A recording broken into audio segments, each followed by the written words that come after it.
Hello and welcome to Sophy Ridge on Sunday. British summertime has begun. The clocks have gone forward, never a nice moment for those of us who have to get up early on Sunday, but on the positive side, it means we're 1 hour closer to the next step in the government's roadmap out of lockdown. And tomorrow is a big day. The stay-at-home rule will be dropped in England. You'll be able to play outdoor sport. 6 people will be able to meet outside. Temperatures could even reach the mid-20s this week. So, after some pretty bleak months, there are reasons to be cheerful. In just a moment, we'll be talking to the Culture Secretary, Oliver Dowden, about that lockdown roadmap and whether we'll have enough vaccine supplies to keep up the pace. The Shadow Home Secretary, Thomas-Symonds, will be responding for Labour. It's been a monumental week in Scottish politics as Alex Salmond launched a new party just 6 weeks before the elections. We'll be speaking to the most senior MP to have defected from the SNP, Ghani MacAskill. It also poses major questions for Scotland's pro-union parties too, so we're going to be talking to the Scottish Conservatives leader, Douglas Ross. Nusrat Ghani, one of the MPs sanctioned by the Chinese government for speaking up about human rights abuses, will also be on the show. And this week, we've been investigating how the pandemic has affected young people exploited by gangs. First, though, we can speak to the government's Culture Secretary, Oliver Dowden, who joins us now. Good morning, Mr Dowden. Does feel like there are some reasons to be cheerful. Tomorrow, we're going to see 6 people being able to meet outside in England, also outdoor sport restarting. What's the first thing you're going to be doing with your newfound freedoms? Well, actually, with my newfound freedoms, first thing I'll be doing is going up to Warrington to see some rugby league, some grassroots sports happening. That's one of the things that we promised we'd do. We'd get grassroots sports back up and running first, and we've done that first after schools. And I think tomorrow is an important day. We're making progress with the rollout of the vaccine. We're making progress through the roadmap, which means that we can take some important steps tomorrow. First of all, allowing grass sports to resume, which is so important for our nation's physical and mental health, but also ensuring that people can once again meet their loved ones outside. Of course, it's important that we continue to abide by the rules, but this is an important step back towards normality. And it's a step that we're able to take because, of course, the vaccine rollout has been going well so far. There has been some concern about bumpiness over the next month or so. But the Mail on Sunday reporting today that the Moderna vaccine could be rolled out to under 50s in about 3 weeks' time. Is that timetable broadly right? When should we expect to see Moderna hitting the UK? Well, we're still on track with our timetable. So if you remember, we delivered for the most vulnerable people by mid-February. We're confident that we'll deliver for all over 50s by the middle of April and also to the most vulnerable, remaining most vulnerable, and then by the end of July, we'll have vaccinated first dose. But when should we expect Moderna specifically? Well, we don't get into the details of supply chains, but the Health Secretary has indicated that he would expect later this month we'd start to see Moderna. OK, now the Sunday Times is also reporting the UK is planning to offer 3.7 million vaccine doses to Ireland. Is that true? Well, clearly our first priority is ensuring that we deliver vaccines in the United Kingdom. We clearly don't currently have a surplus of vaccines. Should we get to the point where we have a surplus of vaccines, we'd make decisions on the allocation of that surplus. We've obviously seen vaccine rollout issues with the EU. There's been a threat to block exports of AstraZeneca to the UK as well. A deal is said to be close on that. What is actually happening? Well, we continue to have constructive discussions with the EU. Our position is very clear, that the EU should not be engaging in blocking exports and that they should honour the pledge that Ursula von der Leyen gave to Prime Minister Boris Johnson a short while ago, whereby they agreed that any contracts should be honoured. So that is to say that if vaccines have been provided in honouring of the contract, that should be honoured by the EU, and we expect them to abide by that. OK. It does feel a little bit like we're not getting much clarity this morning on the vaccine supply issues, on the vaccine rollout. You're not telling us what the latest is on Moderna, despite the fact that we've been told that we've got this vaccine supply war going on. You're critical of the EU, of course. What is the situation? When are we going to be getting the next supply of vaccines such as Moderna in the UK? People are really worried. They want to know. Yes, I understand people want to know, and we are very clear to people. We will deliver on the promises that we made. So the promise we made was that by the middle of April, the middle of this month, the first dose of the vaccine would be available to all over 50s and the remaining most vulnerable. And we said that by the end of July, all adults would get access to the first vaccine. Alongside that, we'd fill in the second doses within 12 weeks as promised. I can assure anyone watching this programme that we remain on course to do that. Because we're on course to do that, that means we're still on course with the roadmap, which means that we are taking another important step from tomorrow towards back doing the things that we love. And this is the approach the government's been taking, sticking to the rollout of the vaccine and sticking to this cautious but hopefully irreversible roadmap. That's the important assurance that people should take, and it's only because we've managed to stick to that path that we can take those steps tomorrow. So I just don't understand why you won't be more open about what's happening. We just expected to take it on trust that all of these things will happen on the dates you say. Why won't you just tell us when we can expect Moderna? It's quite a simple question. Well, first of all, I wouldn't say you have to take us on trust. I would say take us on our record. We said that the most vulnerable groups of people would get their vaccine by the middle of February. They got it by the middle of February.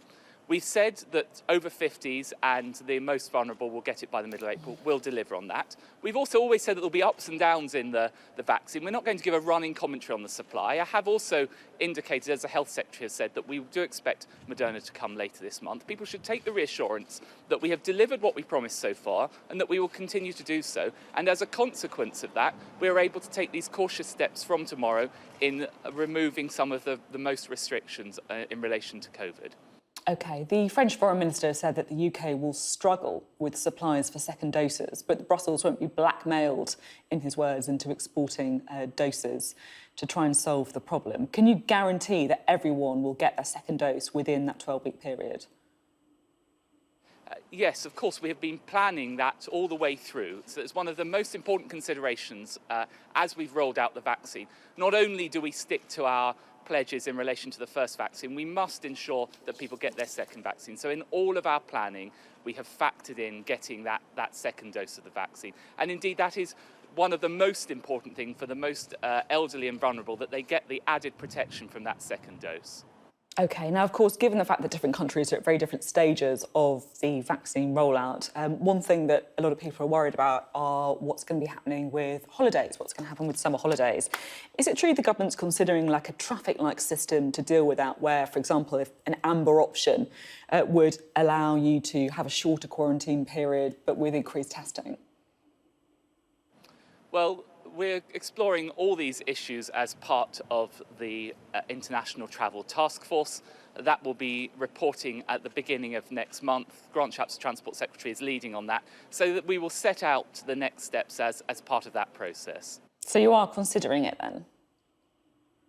We consider all options as part of the travel task force. I think you would expect that when government formulates policy, the way we do this is we look at all the different options, we weigh them up, we come to a position, and then when we've come to that position, we publish that position, and that's the position that we'll be setting out at the beginning of next month. Clearly, there are challenges around international travel. You only have to look across the continent and see the rising case rates in many of our nearest neighbours. It has been in the past the case that those rising infection rates have seen their way through to the UK. We're hopeful that that won't happen this time round because of our progress with the vaccine and so on, but we do need to be cautious about that. That is why we've got this review, we're looking at it carefully, and you'll get the results of that at the beginning of next month. OK, considering all options, we look forward to a bit more detail on that. Let's see if I can get a bit more detail on something else. You said you've been looking at vaccine passports as a way of allowing people to go back to, for example, live sporting events. Is that likely to happen, and how is it going to work? Well, this is an important consideration, one of a range of different mitigations that we are using looking at as we progress through the roadmap. So if you remember, Sophie, we've made the commitment that, all being well, stage 3 by the 15th of May, we'll get back to essentially the position we were last summer. So, for example, you'll be able to have social distancing indoors and outdoors, but that means that many areas of our national life, for example, theatres or large sporting events still don't remain viable. And it's really essential that we get to the point whereby those things can operate viably commercially, and that means some further easing of restrictions. That's why we've said by stage 4 we'll look to remove as many of those restrictions as we possibly can. Now, we're conducting a range of pilots as to how we can achieve that, and we're looking at all sorts of factors. So, for example, ventilation, we're looking at behaviour, we're looking at the spread risk, so we're testing before and after. But it's also important that as part of that, we consider the role that COVID certification might play. Now, that work is being led by my colleague, the Chancellor of the Duchy of Lancaster, and it's an important factor that we need to consider as part of this. OK. As you said, it's been an incredibly difficult time for a lot of the industries that your brief touches on, whether it's sport, whether it's culture, whether it's hospitality, of course, very linked to some of those big venues as well. Now, your department's been given almost £2 billion to support the culture sector. Has all that money been given out now? Well, remember the first allocation was £1.5 billion, so that's for this financial year. We've already announced £1 billion worth of that, helping over 4,000 organisations up and down the country. So, for example, I'll be going up to Wolverhampton tomorrow to see the theatre there, another beneficiary of that. And at the end of this week, we'll announce the remaining allocations to take us up to the £1.5 billion. That will see those organisations through to the end of June. Then the Chancellor announced at the budget a further allocation of £300 million. The focus of that really is about helping those organisations reopen and restart as we progress along the roadmap, and we'll be opening applications for that final phase very shortly. I'm struggling to see why it's taken so long to get the money to where it's really needed, because the 1.57 million was announced last 1.57 billion, announced last July. You say £1 billion of that has been given out. National Audit Office found only 495 million paid out by February of this year. When, we've seen reports of theatres closing, of, football clubs on their knees, of live music venues shutting down forever, why has it taken so long to actually get some of this money out? Well, so there's a range of different points you raise there. First of all, clearly things have moved on since the National Audit Office report in February. We did make a conscious choice, though. It's just to come in there, though, just to come in there, because I accept your point that things have moved on since February, but this money was announced in July, so it's been pretty slow. Sorry, I was trying to answer the second point, which is that we did make a conscious choice in relation to the remaining 400 million. We held that back because we wanted to see how we progressed through this year. And from the conversations we had with theatres and other organisations, they wanted us to have that flexibility. We'll be announcing the allocation of that further amount of money. We've rolled forward the time that they can use that till the end of June. And then clearly we haven't been able to allocate the extra 300 million. The Chancellor just announced that in the budget, and that was always intended for the next financial year and to help that recovery process. You also mentioned sport. Just today we've announced most of the remainder of the sports winter survival package, and again we'll be moving on to the summer survival package that will apply from the beginning of the new financial year. And in relation to all of those, in relation to theatres, our sporting institutions up and down the country, I remember when this crisis first hit, I was being warned that we could lose vast swathes of our culture and sporting life. It is only thanks to those interventions that we have made that we've been able to protect them. And the vast majority of our theatres, the vast majority of our sports clubs have been protected thanks to those interventions that sit alongside things like the furlough scheme and others that have helped our national life survive the terrible impacts of the COVID restrictions. While we're on sports and culture, what's the latest on whether the Euros could be held in England? Well, we are committed to holding the Euros, and we fully expect that the Euros will happen. So yes, they are going ahead as planned. The big moments of the Euros are going to happen in the UK, so that's to say the semi-finals and the finals. There will be some group matches as well. It's always been the case that other matches will take place across Europe, and we expect that to remain the case. OK, that makes sense. And sticking on football, the England captain, Harry Kane, has said that the squad needs to have a real think about whether or not to join other national teams who are protesting about human rights abuses in Qatar, who, of course, are going to be the venue for the World Cup in 2022. Do you think the UK and the England football team needs to be a bit stronger in calling out Qatar's record on human rights? Well, we as a government never hesitate in calling out human rights abuses wherever they happen. In terms of the actions that England football players take, I've always said it's up to them. It's not for me as Culture Secretary to be prescribing what they should and shouldn't do. They'll act appropriately and they'll make decisions between themselves. So it's up to footballers, not government ministers then? So for government ministers, we have been absolutely clear in terms of calling out human rights abuses. In terms of actions that footballers themselves take, that's clearly up to them. David Cameron is being investigated by a lobbying watchdog, the one he set up actually, over his work for Greensill Finance Group since leaving Number 10. Now, this was originally reported by the Financial Times, him contacting Rishi Sunak's private phone to try and get access for that company to a loan scheme set up by the government. Now, the Sunday Times details this morning how Lex Greensill, who set up this company, was given some pretty extraordinary access to government when David Cameron was Prime Minister. At the time, you were David Cameron's Deputy Chief of Staff. Did you ever meet Lex Greensill, and did you raise any concerns about the access that he was given? Well, I've been racking my brains. To the very best of my recollection, I never met with them, but I can't say for sure. I'd have to check over the records, but I have zero recollection. I'm pretty sure that I didn't meet with them. But I think you raised investigation. I believe that David Cameron has been cleared as a result of that, and any appropriate meetings will, of course, be properly declared. And I don't think there was any change in government policy, and certainly from working with David Cameron over a number of years, I always found him a man of the utmost integrity, and I've no doubt that that would pertain in this situation as well. Quite a lot of the allegations in the Sunday Times this morning are talking about how Lex Greensill was given access through Jeremy Hayward, of course, head of the civil service at that point. Is that something that should raise any concerns, or do you think it merits further investigation? No, I think all of these things will have been properly declared. I remember when I worked in Downing Street, we had very tight restrictions about the declarations of meetings. Those would be fully in the public domain.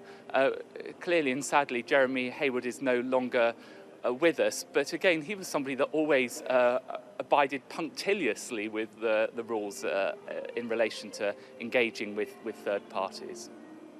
OK, and just finally, there's been an outpouring of allegations about harassment, assault, abuse against some of Britain's leading private schools. What's happening? Is there an investigation that's taking place, and how important is it that the government prioritises this? Well, these are very serious allegations, and clearly any child at school, or indeed anyone, needs to feel safe. And if there are concerns that people have, they must raise them with responsible adults or with the police. In terms of the actual steps being taken, there is the independent schools investigation and inspection regime, and the DfE can call them in and will deal with that as appropriate. So either take measures to deal with those safeguarding issues, or ultimately to close the school. So we have those independent inspection regimes, and it's important those are undertaken as appropriate. OK, Oliver Dowden, thank you very much for being on the show this morning. Oliver Dowden there. Now, there's been no shortage of big moments in Scottish politics in the last few months, but the announcement of a new political party by Alex Salmond this week was still a huge development. The electoral system in Scotland means that the pro-independence Alba party might not damage the SNP on paper, but of course the independence movement appears as divided as ever. Now, this weekend, Nicola Sturgeon has said there are serious questions about Alex Salmond's behaviour towards women in the past, which she says raises real questions about the appropriateness of any return to public office. Well, yesterday, the former Justice Secretary, Kenny MacAskill, became the most senior person yet to quit the SNP to join Alba. He joins us now. Thank you very much for being with us, Mr MacAskill.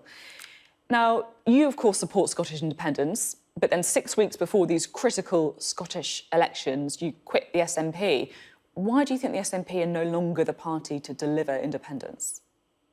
Well, this is about adding to the SNP. This is about delivering the independent supermajority. We are not contesting the lists of the constituency seats. That will be for individuals to decide, and certainly I'll be voting SNP where I live.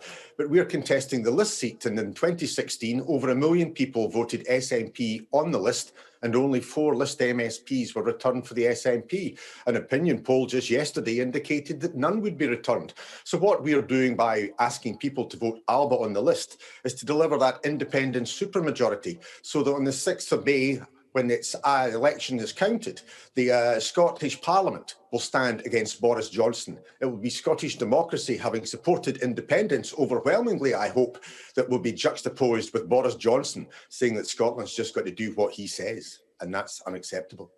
Come on, this isn't about Boris Johnson, is it?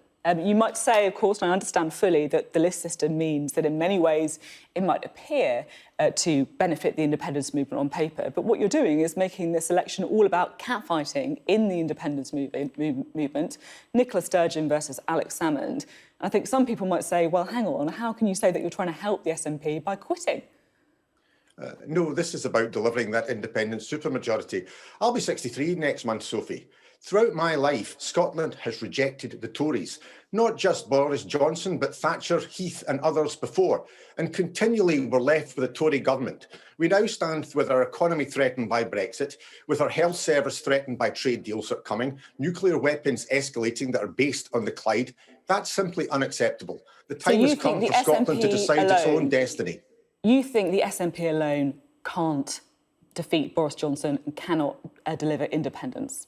That's the logical conclusion of this. Well, the arithmetic's clear. In 2016, the SNP did not get a majority. They had 1 million list votes and returned 4 MSPs.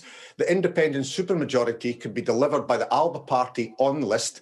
The Yes movement, the independence movement, is a broad church. It encompasses more than one political party, and it encompasses many people in other or no political parties. So we believe that the time has come for that independence movement to come together, reflected by more than one political party, but to make sure that it's the Scottish people who prevail and it's the Scottish people who decide, and that will be the Scottish Parliament that will then confront Boris Johnson after the 6th of May.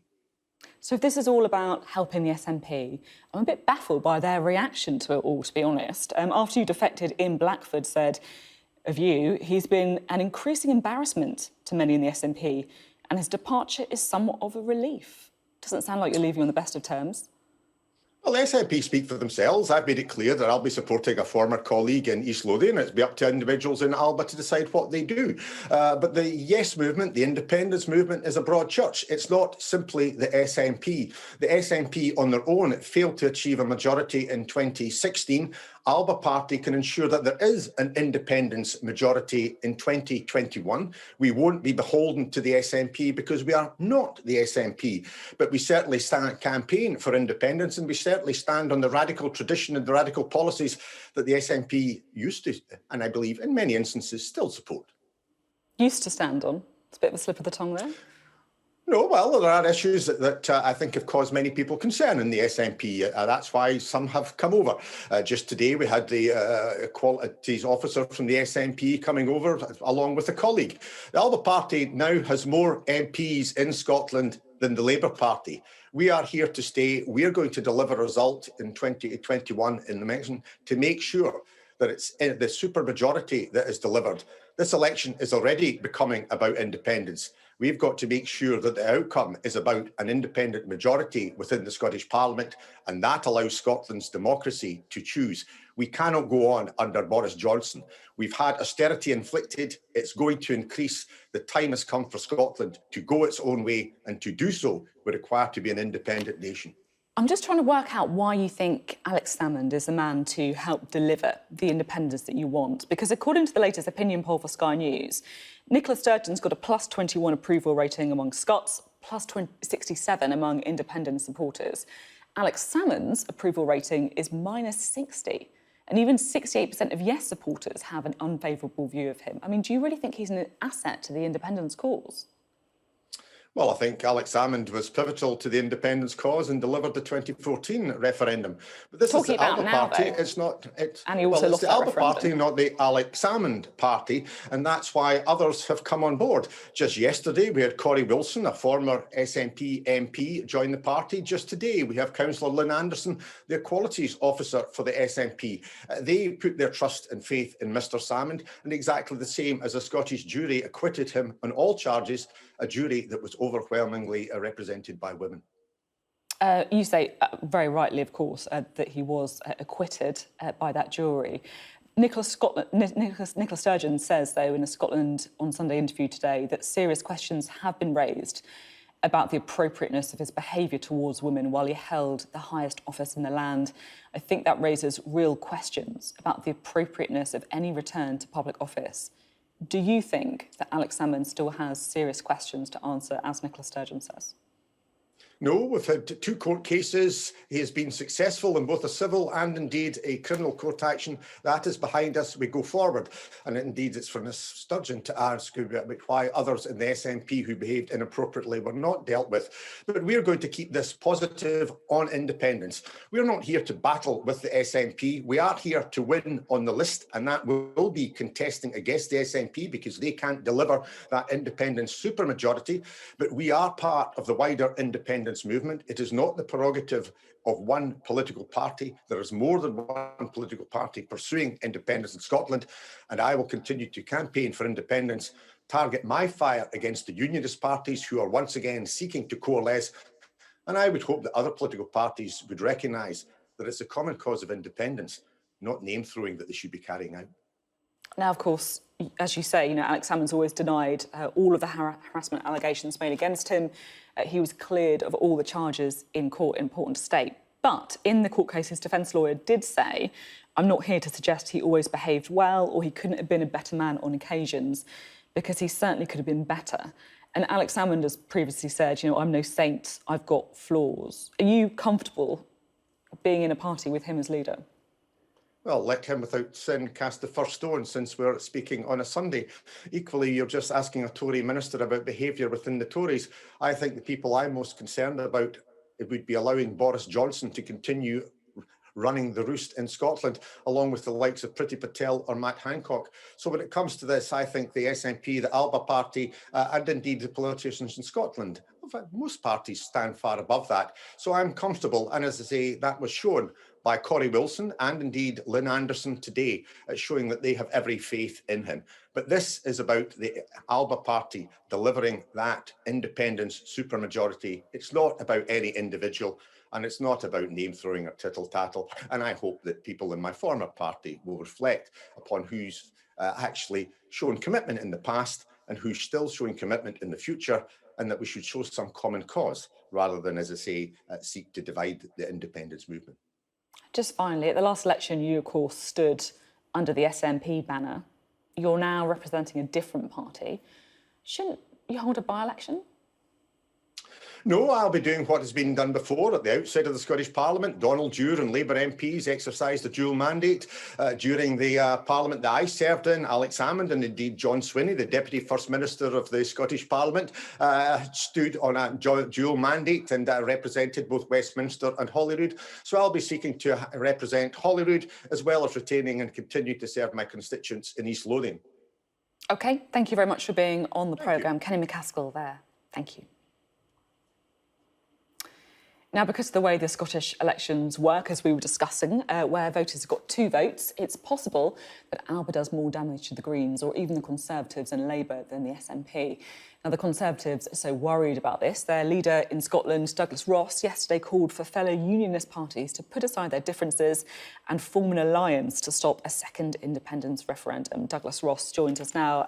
Firstly, just your reaction to the Kenny MacAskill interview. He says this is all about helping the SNP, building a supermajority. Do you think it will work that way? Well, that's what it's all about for the SNP and nationalists. I listened to every word from the Alba Party representative, Kenny MacAskill, there, and not once did he mention COVID recovery or rebuilding after this pandemic. Well, he talked about austerity, didn't he, to be fair? Well, he didn't speak about recovery after this pandemic and how we get Scotland back up and running after the last 12 months, because for nationalists, it's all about another independence referendum. And that's what I was saying to fellow unionist leaders here in Scotland yesterday. We can't have the recovery, we can't rebuild Scotland when all the narrative from the Scottish Government, from the SNP and from the Alba Party is going to be focused on another independence referendum. So we've got to work together to stop them. I'm interested in this. You say you want to work together with other pro-unionist parties. You've written to the Labour and the Lib Dem leaders. Have they replied yet? Yes, I mean, sadly, they both turned down that offer, but the offer remains. We've got to look at how we approach this new threat. As you said in your introduction there, this could split the SNP vote, but they don't get many MSPs off the regional list, so it's more likely to do more harm to the unionist party. So we've got to understand that threat, not ignore it and assume that we can continue as normal. We've got to put our party politics to one side in this important effective referendum, because the nationalists want this election to be about another independence referendum to separate Scotland from the rest of the UK. I'm just trying to work out what this offer actually means. You want to work together with other pro-unionist parties. I mean, are you actually saying that you might go into government, a coalition government, if you like, with Labour? Well, that's one of the pledges, that we would sign up to a unionist manifesto if the numbers work after the election, to work together to get rid of the nationalists. So you would go into government with Labour? I'm saying that's what we need to get round the table and discuss, because after the last 14 years in Scotland, where the SNP have been in charge, we've not had the focus on the economy, on protecting jobs, on education, on supporting the NHS. We've had a focus on independence. That's the SNP's priority and the nationalist priority. So we've got to look at how we can build up as big a coalition as possible to stop that. And the speed at which the Labour Party and the Liberal Democrats refused that offer yesterday tells me that we've got to just unite behind the strongest opposition to the SNP then, and that's the Scottish Conservatives. I'm a bit confused, because you say that the problem with the SNP and the Alba Party is that they want to make this election all about independence rather than other issues. But surely by talking about and calling for a pro-union alliance, that is also making the election all about independence, isn't it? Well, that's responding to the threat that has now emerged, that the Alba Party have set up to work with the Scottish National Party to get a supermajority for independence. That means there will not be an opportunity to discuss our recovery, not be an opportunity for the Scottish Parliament to be laser focused on rebuilding after COVID, because the nationalists will drag us back to the same old divisive, destructive arguments of the past. Isn't the truth that actually making this election all about independence benefits the Scottish Conservatives, doesn't it? You want to position yourself as the most strongly pro-union party. We are the strongest pro-union party in Scotland. We've shown that at the last election 5 years ago. We stopped the SNP getting a majority. The Scottish Labour Party have... So you want it to be about independence, don't you? No, I want it to be about education in Scotland. I want it to be about protecting jobs in Scotland. I want it to be about our recovery from this pandemic. As you heard from Kenny MacAskill, not a single word about recovery or rebuilding from the Alba Party. For nationalists, it's all about independence. So, and you think you can achieve all of those domestic objectives most easily in coalition with Labour?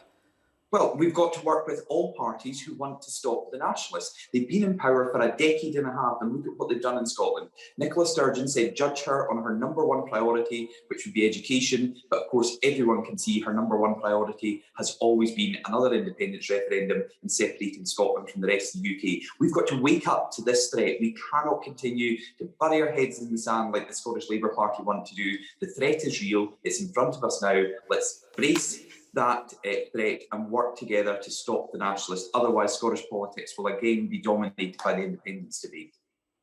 If the next Scottish Parliament contains a majority, even a supermajority for independence, will Boris Johnson just refuse to grant a referendum in any circumstances?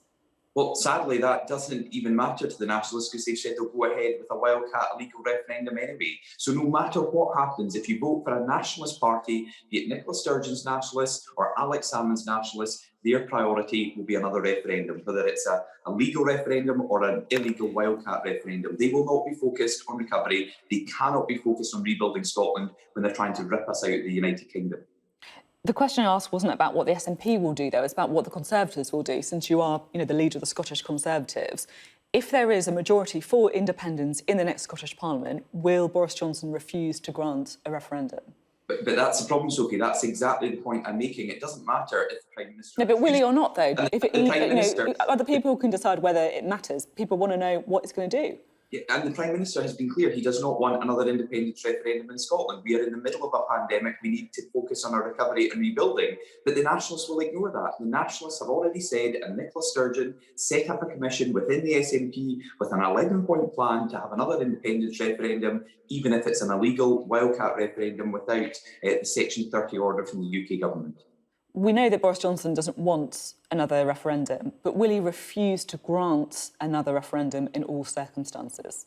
The Prime Minister has been clear he's not going to grant the powers for another independence referendum because he thinks it's absolutely wrong for Scotland right now to be dragged back into that destructive arguments of the past, to go through all the pain and suffering that we had in Scotland through that last debate, when we should be focused on recovery and rebuilding. But the Nationalists are going to ignore that, and they're going to say we'll have a referendum anyway, and that will take Scotland backwards rather than focusing on our recovery and rebuilding from this pandemic. Would it be democratic, though, for Boris Johnson to refuse to grant a referendum if there is a majority in favour of independence parties? Well, it wouldn't be democratic for the Nationalists to go ahead with a wildcat legal referendum, but they're going to do it anyway. And this is the whole point. This is why I'm asking people to unite behind the strongest party to stop the SNP and to stop the Nationalists. I'd like to do it with the Scottish Labour Party and the Liberal Democrats, but if they're not up for that fight, if they can't see the threat in front of us right now, then people have to see there is a party that's willing to challenge the SNP, willing to stand up to the Nationalist threat that we are facing here in Scotland, and that's the Scottish Conservatives. We stopped them 5 years ago, we can do it again, but the threat is very real. It's in front of us now. We've got a short time to stop them, and everyone has to back the strongest party to stop the Nationalists, and that's the Scottish Conservatives. OK, thank you very much for being on the programme, Douglas Ross there. Thank you. Now, that, of course, was the leader of the Scottish Conservatives. Over the next few weeks, we're going to be speaking to the other major parties in Scotland in the run-up to those crucial elections on the 6th of May. Now, COVID has changed so many things, including, unfortunately, how many gangs operate and exploit young people. As a result of the pandemic, gangs are increasingly using social media to groom children. A new report out today, shared exclusively with the show, suggests the typical profile of a victim is changing. We've been investigating that this week. The picturesque market town of Stafford is not the place you would associate with gang activity. But thanks to COVID, vulnerable young people in quiet corners like this are falling into the hands of the county line's drug trade. During lockdown, I didn't want to be at home. I was always arguing and fighting with my parents. I went out all the time to avoid them. I was bored and lonely. We can't tell you Alicia's real name, as it would put her at risk, and her words have been revoiced. But she's just 14 years old and struggled with her mental health during lockdown. When an 18-year-old boy messaged her on Snapchat, she thought it could be the start of an exciting new relationship. I met him on Snapchat. He added me and we just started talking. He persuaded me to meet him, so I did, and he seemed really nice. But things quickly changed. Alicia was in the clutches of a county lines gang, forced to run drugs, carry weapons, and have sex. Whenever we'd meet up, we'd smoke weed together. He always had some. He owed money to his dealer, and I owed money to him. He said I could pay it back by working for him. I got offered free phones and free weed and other stuff as well as that. I said I wouldn't do it anymore once I'd paid it back, but then I got offered more free weed, so I just carried on. I'd seen other people get beaten up or threatened or have their houses smashed if they said no, so I couldn't. It got worse pretty quickly. He'd get people to sit outside my house to keep tabs on me. Unless exempt, you must wear a face covering. He told me that if I was out when I wasn't supposed to be, he'd put our windows through. I was never given any tickets. I was just told to jump the trains. I went locally at first, then to other cities. I'd carry the weed and sometimes coke in a bag. My boyfriend got me working for another guy who asked if I wanted to make some money by packing weapons. He was higher up than the other dealers, so I felt protected. I just did the drops, jump in the trains again. I was made to have sex with some of the guys. I was worried about what would happen if I said no, because I saw others get assaulted for not doing stuff. But it got to a point where I knew I was in this really deep. I realised I needed help. I didn't want to be involved in the gang, but was worried about what would happen if I said no. I knew it couldn't carry on. A report by the National Youth Agency shared exclusively with Sophy Ridge on Sunday says that young people like Alicia are at risk of exploitation from county lines gangs more than ever. The report also says the typical victim is changing, more affluent, more female. Many youth workers have also reported victims getting younger. I think we need much greater public awareness of what's going on. Sarah Parker works for the local youth charity who are now helping Alicia adjust to a new life. The impact is absolutely devastating. And She says there are many more stories like Alicia's. We have seen social media being used very widely to groom children. Primarily that's why, because children have spent all that time online and have been encouraged to. Education's gone online. You know, their parents have known that kind of keeps them occupied, it stops them from getting bored, it means that they can remain in contact with their friends, but it also means they can be in contact with other people.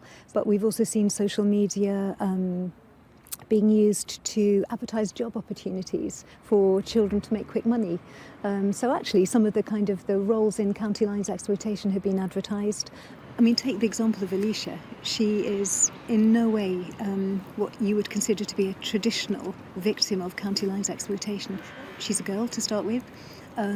She comes from a settled, loving and economically stable home.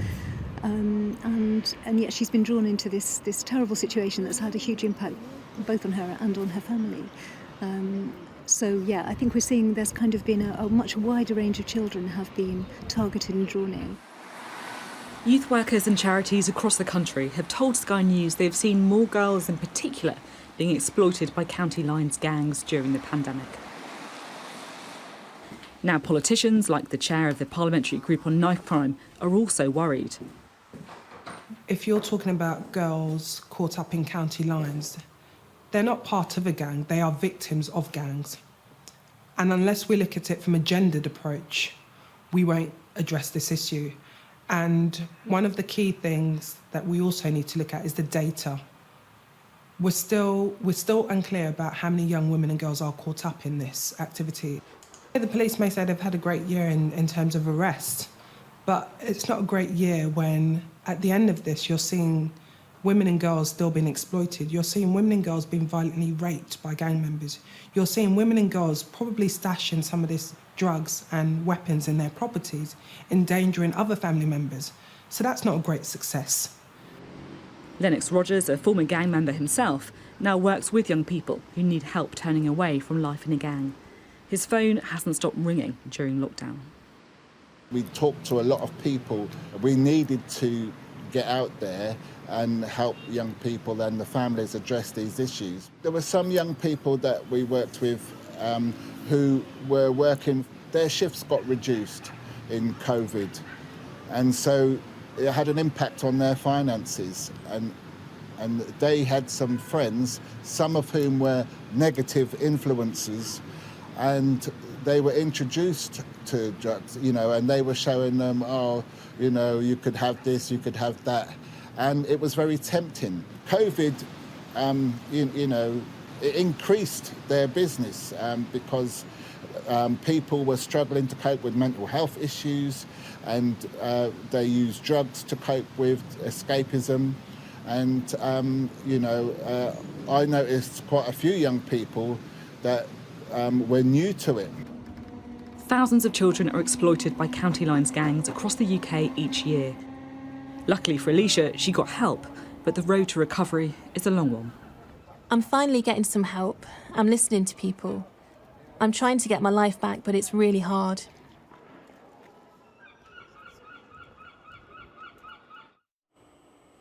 That's our piece on county lines there. Well, let's talk about that with our next guest, the Shadow Home Secretary, Nick Thomas-Symonds. Thank you very much for being on the programme. Thank you for listening across the report that we just did too.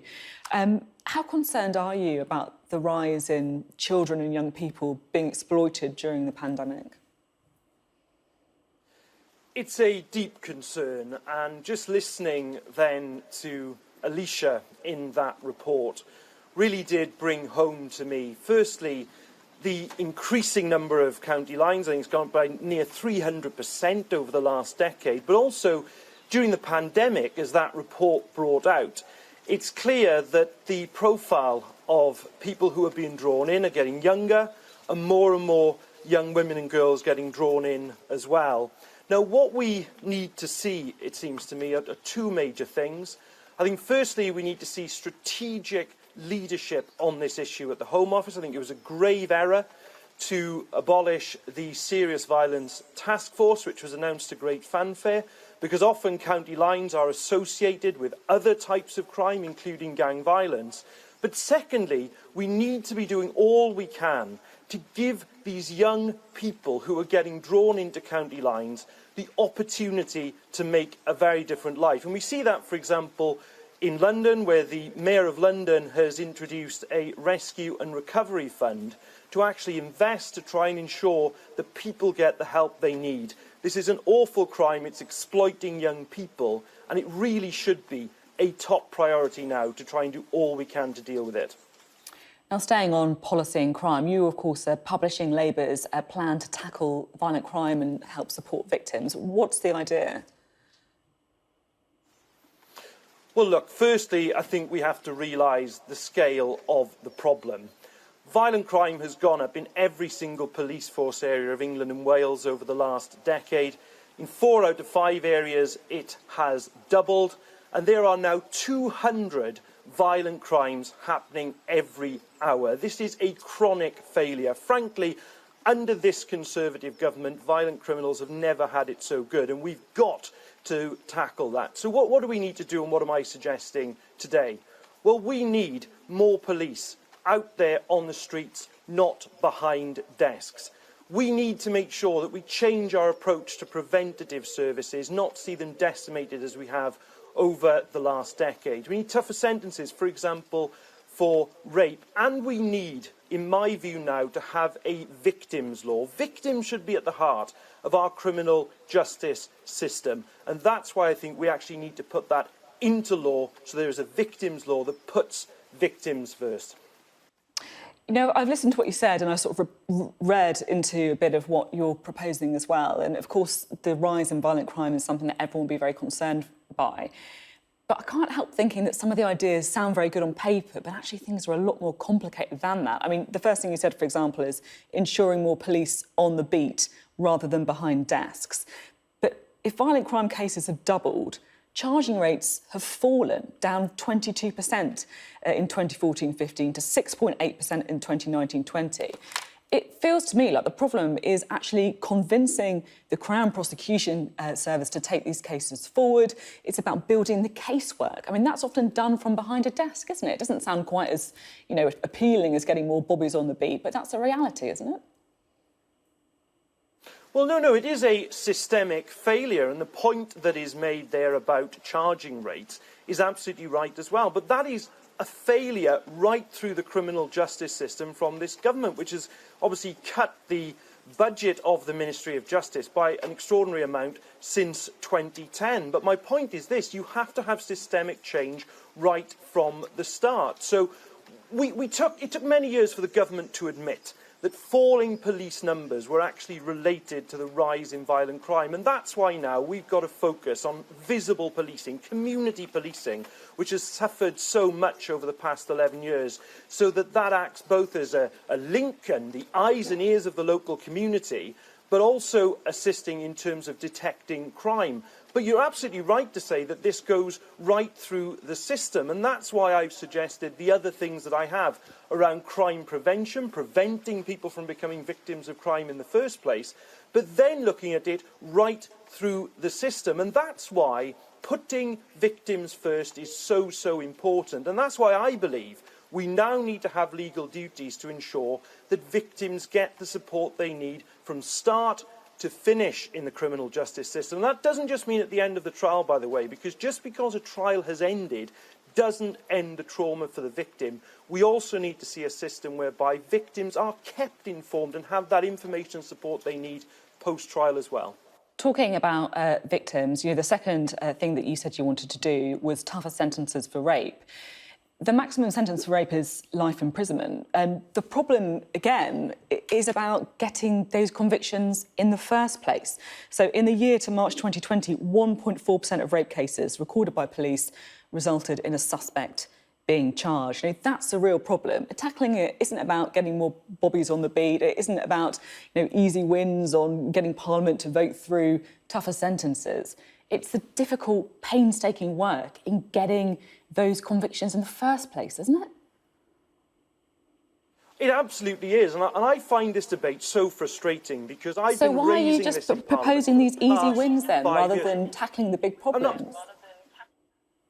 No, I'm not. We're not. We've published a support plan for rape survivors in recent weeks, in addition to the measures that I've announced today. And you're absolutely right, because 99 of every 100 reported rapes doesn't even reach legal proceedings, let alone a conviction.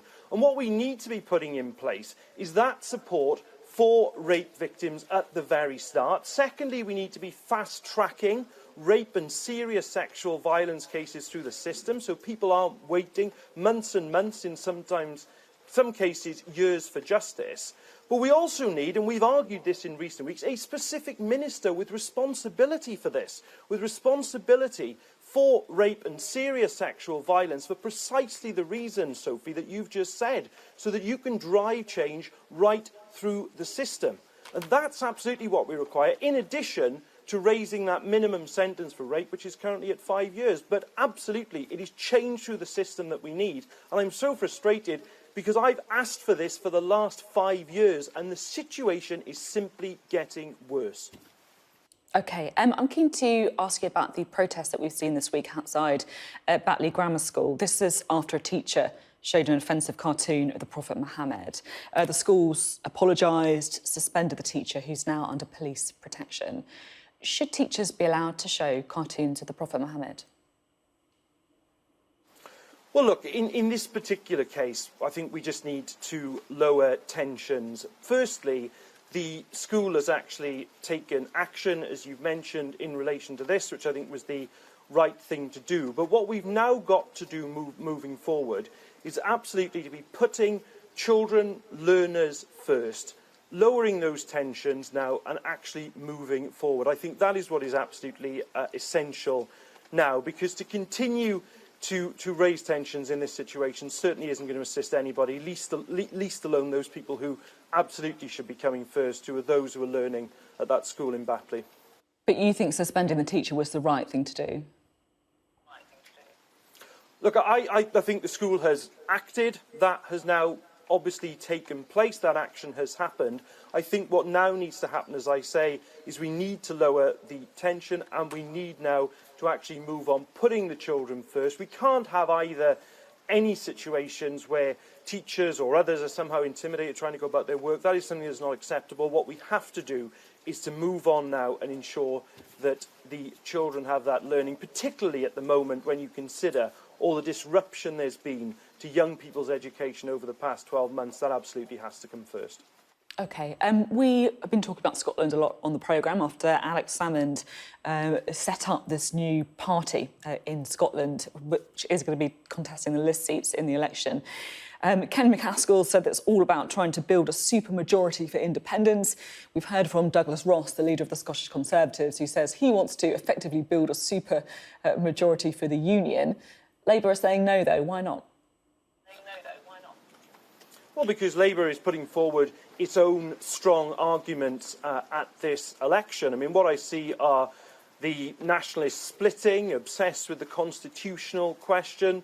The Conservatives simply seem to want to play politics with the Union. It's the Labour Party in Scotland under Anna Sarwar who are making absolutely clear the focus now has to be on the recovery from the coronavirus. I think quite rightly that's what people, not just in Scotland, but people right across the United Kingdom should expect of political parties. We've had this huge national crisis with the coronavirus. Now is the point to actually get that recovery plan in place. Anna Sarwar has spoken very powerfully about that whether it's around education and the catch-up that's required, whether it's around our National Health Service and the NHS in Scotland and all the work that needs to be done on non-coronavirus cases, our community recovery. That's the case that we are putting forward to the people of Scotland. Anas is making that case very powerfully, and of course I will support him in any way I can in doing that.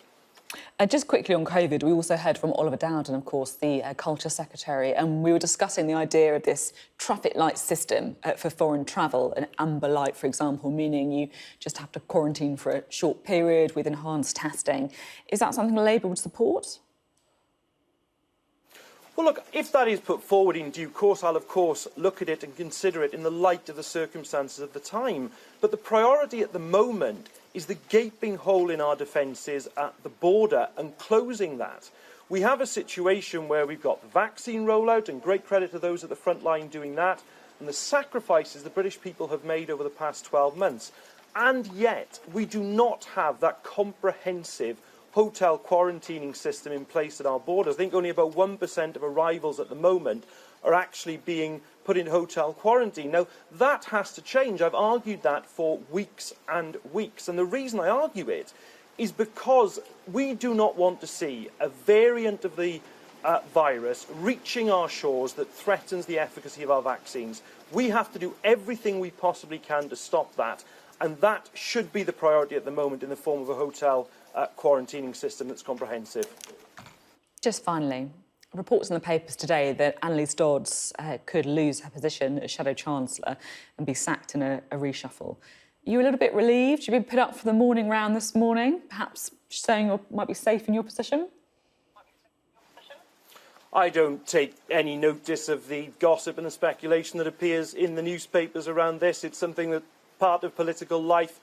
Annalise Dodds, I've been working with over the past 12 months, is doing an excellent job, and as a very strong team led by Keir Starmer, we are the ones who are putting forward the very clear choice at this election of a Labour Party that's on the side of communities recovering from the coronavirus around the country, in contrast to, I'm afraid, a Conservative Party that just wants to take this country back to the past. A politician not interested in reshuffle speculation. That must be a first. Nick Thomas-Symonds, thank you very much for being on the programme. Now, before we move on, quick reminder, do check out the Sophy Ridge on Sunday podcast. We record it straight after the show. And this week, of course, we're going to be discussing the developments in Scotland, amongst other issues. And you're going to be able to listen to that from lunchtime on the Sky News app, Spotify, Apple Podcasts, wherever you usually find your podcasts. Now, this week, China imposed sanctions on 10 UK organisations and individuals for spreading what it calls lies and disinformation about human rights abuses. Now, the sanctions hit 5 Conservative MPs, including the former minister, Nusrat Ghani, who joins us now. What happened? Well, it's a curious state of affairs, Sophie. A number of us were sanctioned, and I think that Chinese Communist Party thought that they were intimidating us or were going to stop us talking about gross human rights abuses, particularly in Xinjiang, but it's been a complete misstep by the Chinese Communist Party. It's done a couple of things instead. It's actually made Parliament come together and say we won't have democratically elected officials intimidated anyway. It's also, Sophie, given us an opportunity to talk about the one thing the Chinese Communist Party do not want us to talk about, which is the gross human rights abuses against the Uyghur people and the fact that a genocide has been called out against China on the way that they're treating the Uyghur people by many countries around the world. You, of course, spoken out very strongly about some of those human rights abuses. I just wonder if you feel that the UK government has been tough enough in its dealings with China. If you look at, for example, the Integrated Defence Review published a couple of weeks ago, it calls for a positive trade and investment relationship with China. You know, given the treatment of the Uyghurs, given the situation in Hong Kong, given the fact this is a country that has sanctioned British MPs, is that really good enough? Well, we must remember that these sanctions are in retaliation for the UK government sanctioning Chinese officials who have been implicated in the gross human rights abuses. So the UK government is definitely in the right direction. We would ask, many of us colleagues will ask that the UK government goes even further and sanctions even more Chinese officials who are involved in the abuses in Xinjiang. And what's also come about because of the sanctions, Sophie, a greater discussion about where we stand in the new global order if the Chinese Communist Party is going to be using both its financial power through its Belt and Road Initiative and also using these so-called sanctions to try and silence individuals like myself. I think these sanctions are a turning point in how we consider our long-term relationship with China, but not just us individually, just the UK, but also working with our partners, countries like America, for example. I think this is a moment that I don't expect the Chinese Communist Party wanted to come about because of the sanctions, but we now have an opportunity to think about, are we going to assert our values and how we're going to do that? Now, Boris Johnson hosted the MPs who've been sanctioned yesterday in Downing Street. Couldn't help but notice that Tom Tugendhat wasn't there, the chair of the Foreign Affairs Select Committee, who also was sanctioned. He tweeted to say he wasn't invited. Do you know what happened? The meeting was organised very quickly at the last minute because the sanctions came about overnight on Thursday. We were made aware of them on Friday, and the meeting came about very quickly on Saturday. But look, all of us colleagues were sanctioned for doing what we've been elected to do. So was he invited? Do you know? We were all invited at very last minute, Sophie. But what's critical here is that we met with the Prime Minister, and the Prime Minister standing side by side with us, which I don't think was the outcome the Chinese Communist Party thought they were going to achieve with the sanctions. I assume they thought that we would be marginalised by our party and that we will then feel intimidated in talking about the abuse of the Uyghur. But that definitely is not what has happened. Just feels a bit strange, you know, that he tweeted to say he wasn't invited, he wasn't there. He's obviously one of the most high-profile critics of China and the Uyghurs. You know, it'd be a pretty bad look, obviously, for the Prime Minister to be speaking up for free speech, but not inviting Tom Tugendhat, perhaps because of things that he said. So, but for the best of your knowledge, that's not the case. He was invited. People were invited at very last minute. I mean, another parliamentary colleague was in Leicestershire, wasn't able to get down in time. But the story here, Sophie, is that we are not going to be intimidated. We're continuing to speak about the abuse of the Uyghur, and we now have an even closer relationship with the officials in our government, whether it's with the Prime Minister or whether it's the Foreign Secretary, who are going to be even more vocal because of the meeting that took place yesterday and the statements the Foreign Secretary made. So whatever outcome the Chinese Communist Party thought they were going to achieve with sanctioning elected officials, that definitely hasn't happened. And all we've been able to do is talk about the abuse of the Uyghur. And if I have a moment, Sophie, it's talking about 2 million people that are in prison camps in Xinjiang, and it is an issue for us because they are forced into labour and those products eventually end up on our shelves here in the UK. Yeah, a really important point to get across, and it's pretty clear from speaking to you that the sanctions are not going to silence you if that is the aim. Just very finally, while I have you, we're talking about the roadmap out of lockdown.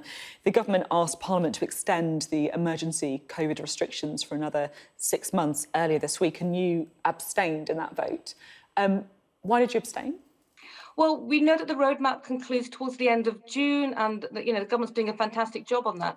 But there was a particular issue within the legislation, which is that the powers were to extend up to October, which is 3 months beyond the roadmap. And I just felt that that was unnecessary. There is every opportunity for parliamentarians to come back to the House and for the executive to put forward their position and for that debate to take place. We know that the roadmap will conclude in a couple of months' time. Of course, the government needs flexibility, but I just thought it was unnecessary for those rules and regulations, those powers that exist elsewhere in other bits of legislation, to be in position for 3 months beyond the roadmap. But look, in Sussex, we've had 1 million people vaccinated. So I'm just really pleased that the vaccination programme is going incredibly well. And we're getting towards the end of this COVID lockdown and we'll be out of it by the end of June. Yeah, you can meet up with 5 other people outside from tomorrow. It'll be incredible. exciting. Very exciting news. Nusrat, Ghani, thank you very much for being on the programme today. Thank you. Thank you. Well, that is it for the main show. Busy one, lots of different topics covered on the show. After the break, we're going to be going over all of the main things we learned, getting some analysis with our political correspondent Rob Powell. That's on Sophie Ridge The Take, straight after this break, so don't go anywhere.